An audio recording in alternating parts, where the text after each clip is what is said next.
Na habari ambayo ni ya kusikitisha katika ulimwengu wa spoti ni kuwa ulimwengu wa riadha unaomboleza kifo cha kusikitisha cha gwiji mwenye talanta Eliud Kipsang, aliyekuwa mshikilizi wa rekodi ya NCAA ya mita 100 na mita 1500 kutoka Eldoret, Kenya, ambaye aliaga dunia Jumanne akiwa na umri wa miaka 28 baada ya kupatwa na mshtuko wa moyo. Kipsang alipatwa na mshtuko wa moyo Ijumaa, kulingana na ukurasa wa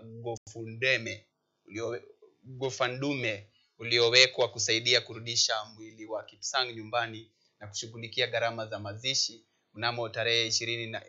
Mnamo mwaka wa 2021, Kipsang alikuwa mshindi wa pili wa NCAA DI Indoor Mile na bingwa wa mkoa wa Mashariki wa mita 1500 za nje. Alishika nafasi ya 4 kwenye mashindano ya nje ya NCAA ya mwaka 2021.